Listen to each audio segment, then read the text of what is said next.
Hey y'all, thanks for joining. If you're coming over from my Instagram page, hit the subscribe button so that you can see more videos as they come through, and also follow me on Instagram. We'll be doing buyer tips and seller tips, as well as a few other fun real estate information just to help you out in the future if you want to purchase or sell. But if you are watching this video, like we said, we were talking about Buyer Tip Tuesday, and this Tuesday tip was about down payment and other charges that you may have to pay for in order to purchase. A lot of us know that in order to purchase a home, you do have to have a down payment. Good news though, traditionally in the past, most people have expected to have 20% down in order to purchase, and that's just not true today. A lot of programs out there offer a 5% down payment as well as a 3%, depending on your credit worthiness, of course. If you want more information about those programs, give me a shout. I get you contact with a lender that could help explain a little further what those requirements would be. But what I wanted to talk about today is just what are those other expenses you expect to pay for. So, we talked about the down payment. We also, in this market today, is a seller's market. Things are a little bit different now than they have been in the past with buyer's markets, but just in this market, one of the major things that you're going to have in the bank saved up is that due diligence. It is the money that you're going to give to the seller to purchase the time off the market, to do any inspections, property investigations that you want to do. We'll talk a little bit more about these fees in another video, but just keep in mind due diligence is something you're going to have. Also, earnest money. Good faith money for that purchase. That's going to be separate, typically held by an escrow agent, either an office or an attorney. Also comes off the price of that house, but is something you're going to have in the bank, because when you write that check is going to leave your account. Also, there are closing costs. I think a lot of us don't realize when we go to purchase that there are what's called closing costs that are associated with the purchase.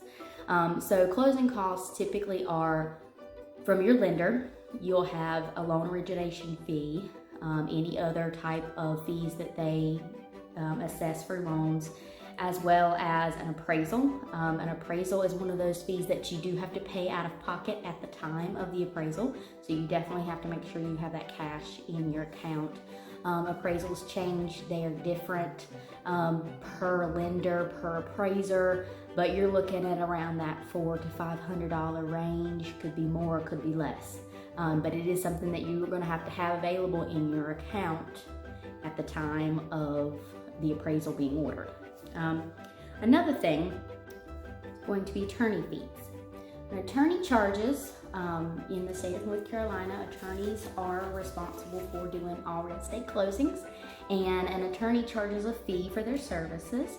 Attorneys each charge different fees, and as a buyer, you are allowed to shop around and decide which attorney you want to use. I definitely recommend not only looking at pricing, but also looking at a past experience and being able to close smoothly and handle any issues that pop up.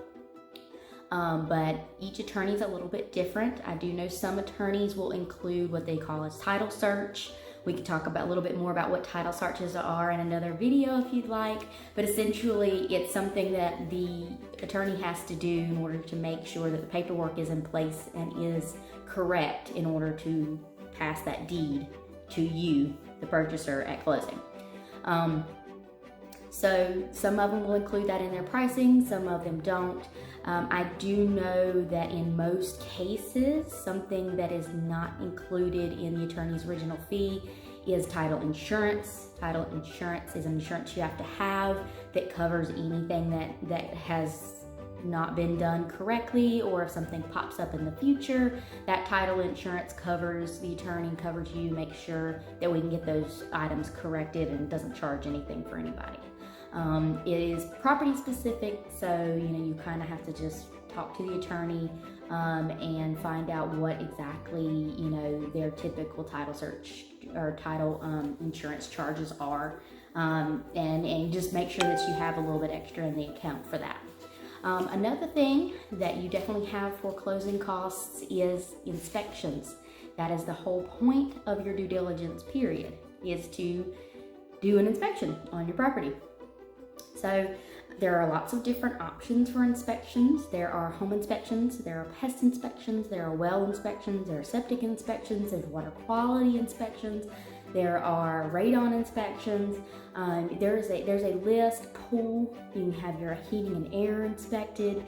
You can have separate roof inspections. You know, there are a myriad of options for you to investigate that home and make sure that it is a safe and happy and healthy, and everything, that it has everything that you feel comfortable that you need in order to purchase. Those are at buyer expense. Your loan may have some restrictions or some requirements for inspections, such as a pest inspection to make sure that you don't have any termites. And each lender is a little bit different on that, so definitely ask your lender what type of inspections they're going to require for your purchase. But each inspection is, outside of lender requirements, is at buyer's discretion and at buyer's expense. So definitely something you're going to want to have in the account to make sure that you can cover.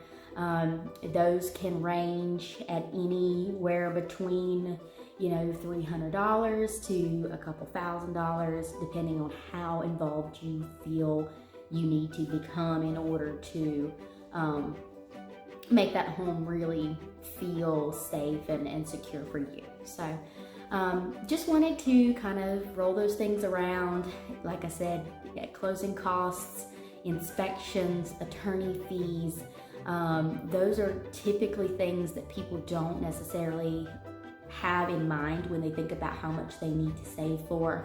So if you've been looking to purchase, you've been thinking about it, definitely one of the first steps is going to be reach out to, you know, a realtor that you know, like, and trust, and see who they recommend based off of your needs and your area you're looking to purchase in, who would be a good loan officer for you, and then, you know, definitely, you know, even if you're not sure you have that kind of cash, an agent that you know, like, and trust can definitely sit down with you and give you sort of a ballpark.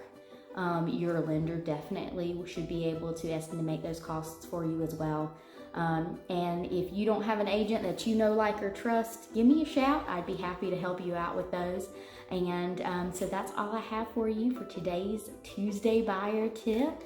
Stay tuned, like my page, follow up, see if we have some more buyer tips for you. And if you're not a buyer, you're looking to sell, there'll be seller tips coming soon. Have a good one.